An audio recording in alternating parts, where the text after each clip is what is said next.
do livro Mantras de Vida de Loester. Onde passo, tudo muda para melhor.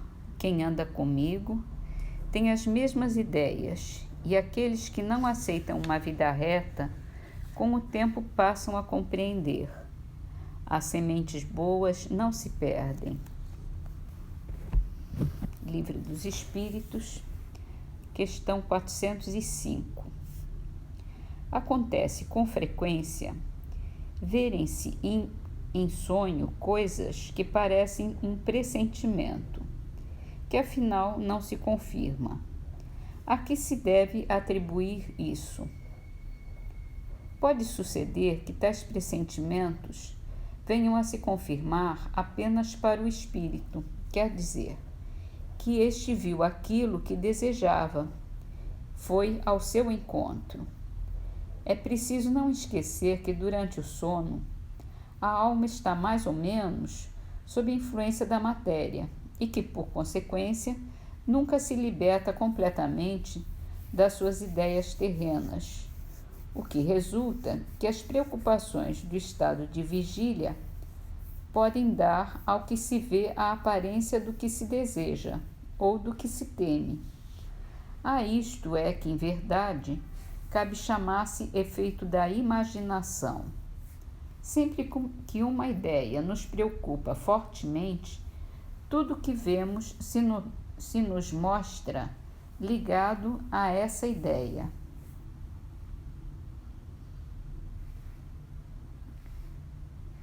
Em Obras Póstumas, nós continuamos sobre manifestações dos espíritos, falando sobre obsessão e possessão. Já que há espíritos maus que obsidiam e espíritos bons que protegem, muitos se perguntam se os primeiros são mais poderosos que os segundos. Não é que o bom espírito seja mais fraco, o médium é que não tem força bastante para alijar de si o manto que lhe atiraram em cima, para se desprender dos braços que o enlaçam e nos quais, cumpre dizê-lo, às vezes se compraz. Neste caso, compreende-se que o bom espírito não possa levar vantagem, pois que o outro é preferido. Admitamos, porém, que a vítima deseje desembaraçar-se do envoltório fluídico que penetra o seu, como a umidade penetra as roupas. Esse desejo nem sempre bastará. A própria vontade nem sempre é suficiente. Trata-se de lutar contra um adversário. Ora, quando dois homens lutam corpo a corpo, aquele que dispõe de mais fortes músculos é que abate o outro. Com um espírito tem-se de lutar não corpo a corpo, mas espírito a espírito. E é ainda mais forte o mais forte que triunfa. Aqui a força reside na autoridade que se possa exercer sobre o obsessor, e essa autoridade está subordinada à superioridade moral. Esta é como o sol que dissipa o nevoeiro pela potencialidade dos seus raios. Esforçar-se por ser bom, por se tornar melhor se já é bom, por se purificar de suas imperfeições, por, numa palavra, elevar-se moralmente o mais possível, tal o meio que o encarnado que tem o encarnado para adquirir o poder de mandar sobre os espíritos inferiores para afastá-los. De outro modo, estes zombarão de suas injunções. Entretanto, objetar-se-á porque os espíritos protetores não lhes ordenam que se retirem. Sem dúvida, podem fazê-lo e algumas vezes o fazem, mas permitindo a luta, deixam ao atacado o mérito da vitória. Se consentem que se debatam criaturas que, sob certos aspectos, têm seus merecimentos, é para lhes experimentar a perseverança e para levá-las a adquirir mais força no campo do bem. A luta é uma espécie de ginástica moral. Muitas pessoas prefeririam certamente outra receita mais fácil para repelirem os maus espíritos. Por exemplo, algumas palavras que se proferissem ou alguns sinais que se fizessem, o que seria mais simples do que se corrigir alguém de seus defeitos. Sentimos muito, porém nenhum meio eficaz conhecemos de vencer-se um inimigo senão o fazer-se mais forte que ele. Quando estamos doentes, temos que resignar-nos a tomar um medicamento, por muito amargo que seja. Mas também, se tivermos tido a coragem de bebê-lo, como nos sentimos bem e fortes? Temos, pois, que nos persuadir de que não há, para alcançarmos aquele resultado, nem palavras sacramentais, nem fórmulas, nem talismãs, nem sinais materiais quaisquer. De tudo isso, os maus espíritos se riem e não raro se comprazem em indicar alguns, tendo sempre o cuidado de afirmá-los infalíveis, para melhormente captarem a confiança daqueles a quem querem iludir, porque então estes, confiantes nas virtudes do processo aconselhado, se entregam sem receio. Antes de pretender, quem quer que seja, domar um espírito mau, precisa cuidar de domar-se a si mesmo.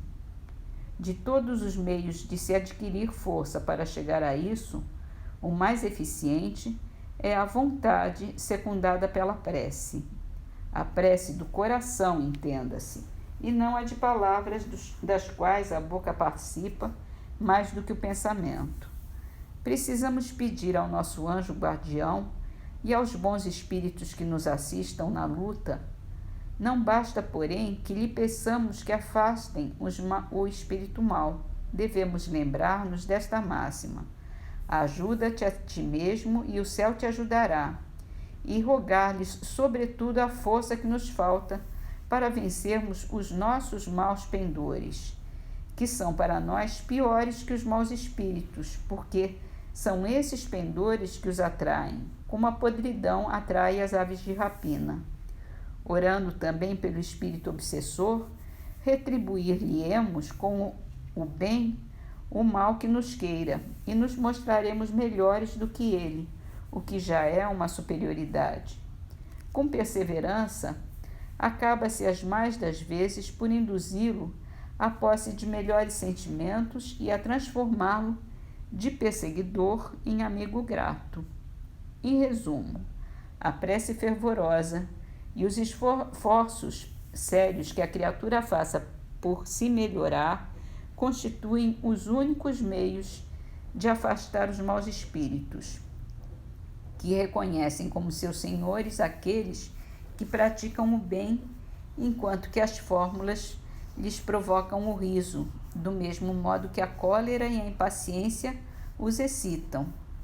Precisa o perseguido cansá-los, demonstrando-se mais paciente do que eles. Por vezes acontece que a subjugação avulta até ao ponto de paralisar a vontade do obsidiado, do qual nenhum concurso sério se pode esperar. Aí, principalmente, é que a intervenção de terceiros se torna necessária, quer por meio da prece, quer pela ação magnética. Mas também a força dessa intervenção depende do ascendente moral que os interventores possam ter sobre os espíritos. Se não valerem mais do que estes, improfícua será a ação que desenvolvam. A ação magnética, no caso, tem por efeito introduzir no fluido do obsidiado um fluido melhor e eliminar o do mau espírito. Ao operar, deve o magnetizador objetivar duplo fim, o de opor a uma força moral outra força moral, e produzir sobre o paciente uma espécie de reação química, para nos servirmos de uma comparação material, expelindo um fluido com o auxílio de outro fluido. Dessa forma, não só opera um desprendimento salutar, como igualmente fortalece os órgãos enfraquecidos por longa e vigorosa constrição. Compreende-se, em suma, que o poder da ação fluídica está na razão direta não somente da energia da vontade, mas sobretudo da qualidade do fluido introduzido, e segundo o que deixamos dito, que essa qualidade depende da instrução e das qualidades morais do magnetizador. Daí se segue que um magnetizador ordinário que atuasse maquinalmente apenas por magnetizar fraco ou nenhum efeito produziria. É de toda a necessidade um magnetizador espírita que atue com conhecimento de causa, com a intenção de obter não o sonambulismo ou uma cura orgânica, porém os resultados que vimos de descrever. É, além disso, evidente que uma ação magnética dirigida neste sentido não pode deixar de ser muito proveitosa nos casos de obsessão ordinária, porque então, se o magnetizador tem a auxiliá-lo a vontade do obsidiado, o espírito se vê combatido por dois adversários em lugar de um. Cumpre também dizer que a miúde se atribuem aos espíritos maldades de que eles são inocentes. Alguns estados doentios e certas aberrações que se lançam à conta de causa oculta derivam do espírito do próprio indivíduo. As contrariedades que de ordinário cada um concentra em si mesmo, principalmente os desgostos amorosos, dão lugar com frequência a atos excêntricos que fora errôneo considerar-se fruto da obsessão. O homem, não raramente, é o obsessor de si mesmo. Acrescentemos, por fim, que algumas obsessões tenazes, sobretudo em pessoas de mérito, fazem às vezes parte das provações que essas pessoas estão sujeitas. Acontece mesmo que a obsessão, quando simples, é uma tarefa imposta ao obsidiado, qual a de trabalhar pela regeneração do obsessor, como um pai pela de um filho vicioso. Em geral, a prece é poderoso meio auxiliar da libertação dos obsidiados. Nunca, porém, a prece só de palavras, dita com indiferença ou como uma fórmula banal, será eficaz em semelhante caso. Faz-se mister uma prece ardente que seja ao mesmo tempo uma como magnetização mental. Pelo pensamento, pode-se encaminhar para o paciente uma corrente fluídica salutar, cuja potência guarda relação com a intenção. A prece, pois, não tem apenas por efeito invocar um auxílio estranho, mas exercer uma ação fluídica.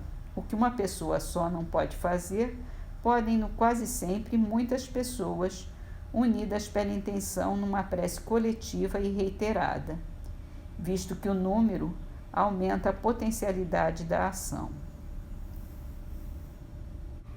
Parnaso de Além-Túmulo, a poesia de Marta. Lembra-te do céu. És uma estrela caída sobre os pauís da terra, acima de todas as coisas transitórias que se desfazem, como as neblinas aos beijos leves do sol. És alma em ascensão para Deus. A tua inteligência e o teu sentimento são fulcros de luz imperecível que constituem os atributos maravilhosos da tua imortalidade. Por que te abates e desanimas sob os aguilhões da carne perecível? Contempla o alto, se a fraqueza te envolve em seus tentáculos, e sentirás uma carícia branda, misteriosa, doce, suave, que promana do empírio constelado para todas as almas que oram, que sonham, que choram, buscando Deus. A bússola das suas mais caras esperanças. Quando sofreres, busca aspirar esse aroma divino e tua alma sofredora sentir-se-á envolta na beleza, no eflúvio peregrino que mana fartamente dos espaços imensos, na amargura e na dor. Lembra esse dia que te espera, na indefinível primavera gloriosa de amor.